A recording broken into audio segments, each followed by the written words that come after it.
মূর্তির সামনে ঘট বসিয়ে আমরা পুজো করে থাকি। এই সমস্ত ব্যাপারটাই প্রতীক চিহ্ন। এই ঘটের পরিবর্তে আমাদেরকে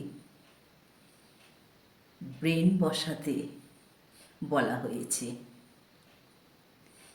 যখনই আমরা ব্রেনকে বসাতে শিখব, তখনই আমরা এটাই বুঝতে পারব যে ঘট মানে হচ্ছে আমাদের মাথা, আর ঘটের মধ্যে যে জল দেওয়া হয় সেটা হচ্ছে জ্ঞান জল, অর্থাৎ আমাদের ব্রেন। আর ঘটের গায়ে যে স্ব-আস্তিক চিহ্ন এঁকে দেওয়া হয় সেটা মানে হচ্ছে স্ব-আস্থা, নিজস্ব আস্থা। যখনই আমরা নিজস্ব আস্থা গড়ে তুলতে শিখব, তখনই আমরা আত্মাতে পরিণত হতে শিখব।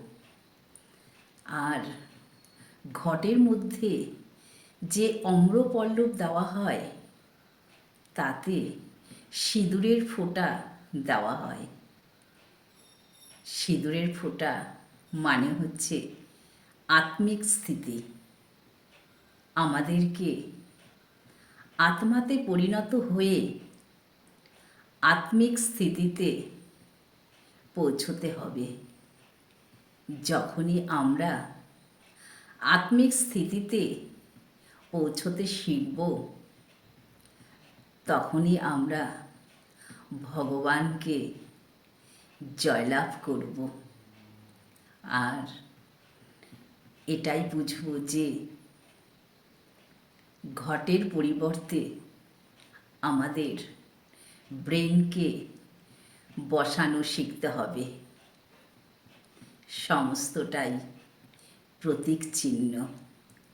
নমস্কার। পৃথিবীর সবাই আমরা সুস্থ থাকার চেষ্টা করব।